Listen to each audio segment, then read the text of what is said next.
뭔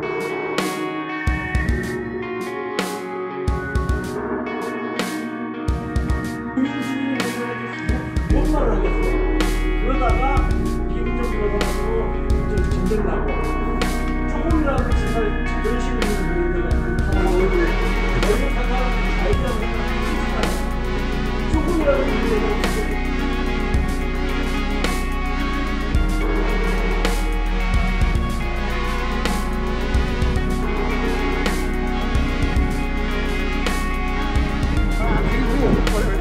첫날은 어떻게 했냐면은 첫날은 바닥에 깔게 없잖아요. 깔게 없으니까 우리가 박스 온거 그거 펴가지고 바닥에 깔고 저거 하고 그랬어요. 첫날은. 진짜가 화장실 있었어.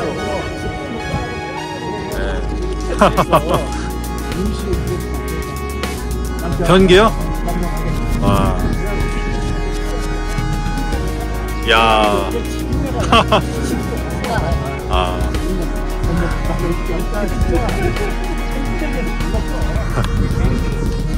아니, 저는 잠깐씩만 왔던 것 같아요. 우리는 그냥 들리기만 했지. 예. 그리고 요걸 해가지고 이게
음식보다 좀 의미가 있다라고 생각을 합니다. 왜냐하면 KT의 한국통신의 민주노조 운동의 마지막 막내라고 할 수 있는 분들이 이제 퇴임을 하시고, 그리고 1기가 저물고 이제 2기가 새롭게 받아서 해야 되는 그런 저희들한테 새롭게 이제 만들어 나가야 되는 좀 이렇게 선이 그어지는 그런 중요한 좀 의미 있는 정년퇴직이라고 생각을 합니다.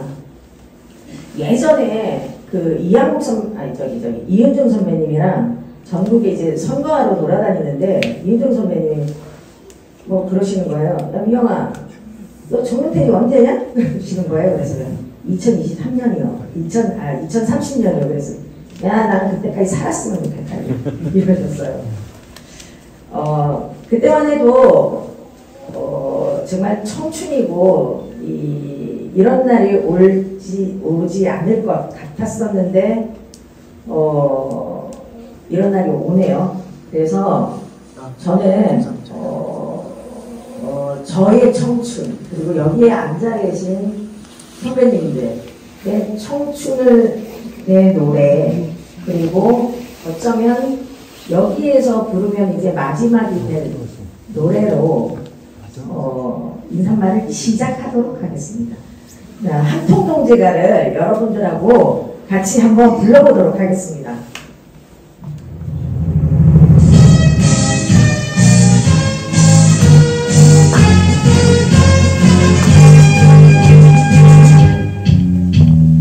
어둠 짙은 현장에서 높은 통신주 위에서 눈보라 비바람 싸워 이기며 지켜온 세월 너와 나의 사무치만 하나로 입고 도리어 승리의 깃발을 높이 올렸다.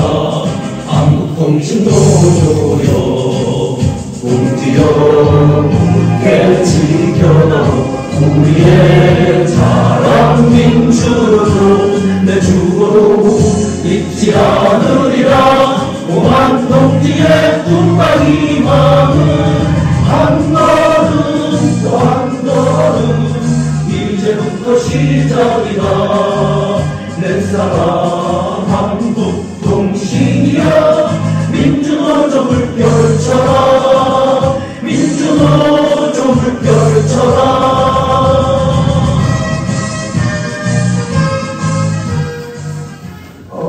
도 다녀왔는데요. 가서 보니까 옛날하고는 굉장히 많이 달라져 있고 망감이 교차하더라고요. 그렇게 했는데 제가 이렇게 활동을 하면서 여러 번 노동조합 안 하겠다고 막 도망갔어요. 도망가면 체포대에서 와 있고 하다 보니까 지금 이렇게 위원장이라는 자리까지 오게 됐었고요. 그리고 제가 또 부족함이 많다 보니 우리 조합원들하고 집행부하고 뭐 선배님들이 제 구멍을 잘 메꿔주셔가지고 요즘에 엄청 날아갑니다. 신문에 뭐서 KT 김미영 하면은 옹쫙 보게 됩니다.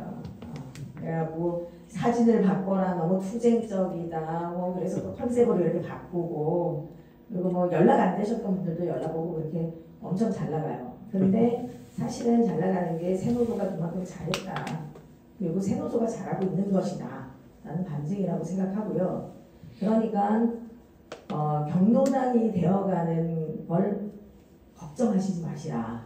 그리고 저희들이 해야 될 일과 앞으로 넘어야 될 산들이 많고 숙제가 많습니다. 그리고 일기이셨던 여기 앉아 계셨던 선배님들이 그동안 잘해 오셨고 이걸 저희들이 이어받아서 잘 한번 만들어 보겠습니다. 해보니 또 위원장 해보니까 또 할만해요. 그래서 잘 해보겠다 라는 마음을 다짐을 담아서 마지막으로 여러분과 함께 끝까지 앞으로를 마지막으로 부르고 내려가도록 하겠습니다. 가수 초빙이 안 돼서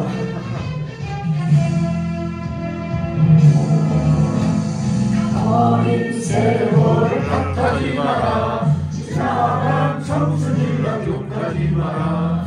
아직도 태양은 우리의 머리 위에 빛나고 있다.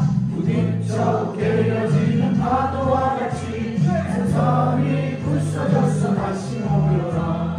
어차피 우리는 밤의 운명이니까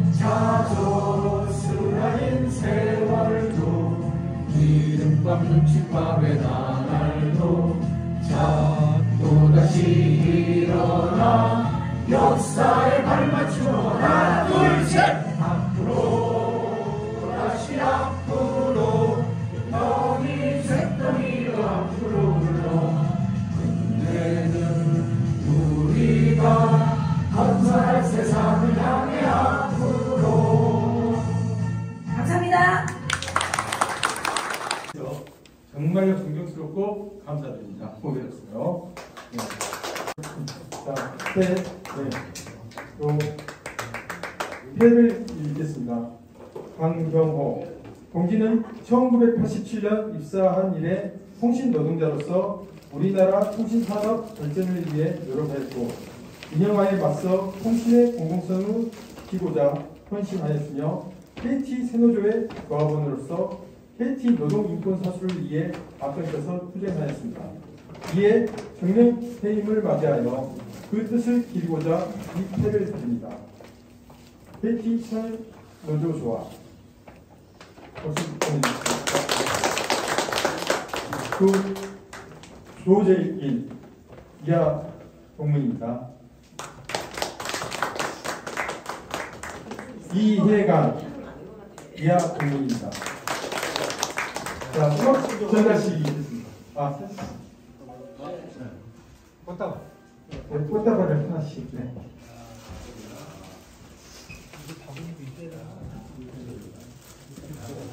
서로한테 꽃다발을 하는 색깔이 오는 사진 한 장 아니, 찍을 먼저. 윤정이하고 선호도 와서 가운데 껴서 같이 찍자. 꽃돌이. 세 분이서 찍자. 세 분 먼저 찍고요. 네. 김치. 평소에 제가 정말 우리 두 분 제가 갑자기 오늘 알았는데요. 정말 존경하고 제가 참 제기를 했었는데 여기 와서 처음으로 오늘 만나게 됐고요. 저는 좀 늦게 우리 민주노조와 합류를 해서 이렇게 아시는 분들이 별로 없을 것 같습니다만 제가 퇴직하고도 어디에서 무엇을 하든 항시 무궁한 발전을 해주고 항시 기원드리면서 열심히 하겠습니다. 감사합니다. 반갑습니다. 지금 하다 보니까 여기까지 오게 되네요. 안 잘릴 줄 알았더만 또 퇴직하네. 90년 입사해가지고서 이제 어리버리 하다가 어쩌다가 또 이제 노조에 이제 들어오게 돼가지고 또 활동하다가 또 어리버리 하다 보니까 또 여기까지 오게 됐습니다. 아무튼 부끄럽기도 하고 그러네요. 아무튼 이렇게 좀 퇴직을 하게 돼가지고 좀 마음이 좀 후련섭섭하기도 하고 뭐 그렇습니다. 아무튼 이렇게 찾아와 주셔서 고맙습니다. 예, 감사합니다. 참 이런 순간이 오네요. 제가 세 가지 말씀을 좀 드릴까 합니다. 하나는 자랑, 그리고 하나는 감사, 그다음에 이제 마지막으로 회한, 이렇게 좀 나눠서 말씀을 드리려고 그러는데, 먼저 제가 이제 처음 노동운동을 하겠다고 이제 반월공단에 공장에 다닐 때 얘기입니다. 얼마 전에 돌아가신 분인데, 그때 뭐 저를 비롯한 제 또래 분위기들은 학교 때 감방 갔다 와서 공장 가는 게 뭐 거의 당연한 거였고, 그렇게 안 하고 뭐 부수해갖고 사시 붓고 이런 건 거의 빙신 같은 놈들이나 하는 짓이었습니다. 제가 뭐 잘나서 그렇게 한 게 아니라 누구나 저와 비슷한 길을 지향했었다. 그 당시 분위기는. 그런데 뭐 정말 노동자들을 모아서 총파업으로 혁명을 만들어야지. 이러고 진짜 부품꿈에 공장을 다닐 때인데 제 지도선이죠. 그러니까 그 얼마 전에 돌아가신 선배가 이런 말씀을 저한테 하셨어요. 야, 학생운동하고 노동운동하고 혁명하겠다는 애들은 혁명할 격이 이전에 노동자로 평생 살아갈 각오를 갖고 있어야 한다. 바짝 한 1년, 2년 공장에서 뭐 한 건 한다고 하고 지갈 길이 가더라. 이런 얘기를 저한테 하시면서 평생 노동자로 살아갈 결의를 다져라. 이렇게 말씀을 해주셨어요. 조금 솔직히 가짜게 생각했죠. 혁명 아니면 죽음 뭐 이런 분위기였는데, 그런데 살고 보니까 참 그분이 너무 지금도 고맙고 어쨌든 스스로 평생 노동자로 살아가겠다라는 결의를 실천해온 점에 대해서 스스로 좀 자랑스럽게 생각합니다. 제 삶에 대해서. 두 번째 감사 얘기인데, 저랑 비슷하게 같은 공장 다니던 친구 중에 뭐 판사된 친구도 있고 제법 큰 공장이었기 때문에 여러 다양한 길을 인생이 갈라졌죠. 근데 뭐 김문수 같은 놈도 있는데 세상에 어떤 놈은 없겠어요. 그죠? 그런데 그런 놈은 한두 놈이고 정말 대부분 친구들이 생활이 잘 안 돼서 노동운동을 열심히 하고 싶지만 뭐 해고되고 구속되고 뭐 이러다 보면 참 그렇잖아요. 그죠? 그래서 많은 분들이 떠났습니다. 제가 더 각오와 결의가 높아서라기보다 제가 앞에 계신 이런 좋은 동지들 덕분에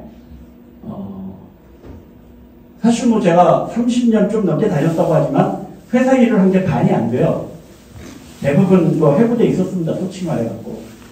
근데 저희 아들들 다 훌륭하게 키울 수 있었고 이건 전적으로 여러분들이다. 그러면서 정말 이렇게 좋은 분들을 만날 수 있게 된 거에 대해서 굉장히 인생에 깊이 감사를 드린다. 정말 제가 또 저희 가족들이 한국통신 노동자들한테 입은 신세라는 건 정말 대단한 겁니다. 우리 큰애는 92년생인데 그때는 제가 부천여라고 지부장하고 민주노조운동이 우길승천할 때라서 전화국장이 미역 보내주겠다고 집에 이럴 때였어요. 그래서 쟤는 그렇게까지 그런 게 없는데 작은 애가 94년생입니다. 제가 경기위원장 돼가지고 본사 농성을 할 때 애가 태어났어요. 그래서 잠깐 가서 얼굴만 봤어요. 14층 전도 농성을 하고 있을 때 가서. 그런데 진짜 얼마나 그 당시 반향이 컸냐. 하이텔이라고 인터넷 초기 거기에 제가 차남을 등남했다는 소식이 올라가갖고 그 당시만 해도 전신전화국이었습니다. 전보가 1000여 통이 축전이 전국에서. 그래가지고 우리 작은 애가 저도 참 어디 가서 기가 세다는 얘기를 많이 듣는데 기가 엄청 세요. 아마 그 덕분이 아닌가. 그러니까 그럴 만큼 정말 저희 가족들의 생활 하나하나에 한국통신 노동자들의 많은 것이 공이 깃들어 있다라는 면에서 참 정말 감사드린다. 이런 말씀을 이제 꼭 드리고 싶었고요. 마지막으로 이제 회안이에요. 왜 회안이 없겠습니까? 제가 맨 처음에 한통노조 들어간다 그럴 때, 그때, 하는 사람들이, 야, 그거 되겠냐? 이런 얘기를 많이 했어요. 야, 그래도 거기는 공장하고는 좀 다르잖아. 굉장히 회의적이었어요, 사람들이. 근데 제가 그때 이런 얘기를 했어요. 그럼 그때나 지금은 뭐 어떨지 모르겠습니다. 그때는 어쨌든 우리나라에서 가장 많은 노동자를 고용하고 있는 회사였어요. KT가. 그런 데서 조직을 못하면 세상을 못 바꾼다. 이런 얘기를 갖고 제가 이제 이제 빡빡 우기고 KT에 들어왔어요. 저 자신이 생각했던 것보다 훨씬 빠르게 95년 여러분 다 기억하시는 것처럼 정말 세상을 뒤엎을 만한 정치투쟁을 노동자들의 힘으로 해냈습니다. 그 뒤끝이 안 좋았죠. 다들 많이 감옥도 갔고, 뒤끝은 안 좋았을 수 있지만 그 가능성을 보여주었고 그 힘으로 적어도 그 당시 노동운동이 직면해 있던 가장 큰 어려움은 임금 가이드라인이었습니다. 그걸 역사에 묻어버렸습니다. 그 이후 다시는 등장하지 않았습니다. 정말 제가 기대하고 생각해본 것보다 훨씬 빠르게 노동자들이 투쟁하더라. 해안은 많이 남지만 또 세로조 만들 때도 많은 동지들이 우려를 했어요. 그렇게 선거도 잘 안 되는데 이석철을 상대로 정면 투쟁해갖고 뭐 어떻게 되겠냐라고 했지만 우리 모두가 기억하는 대로 이석철을 감옥갔습니다.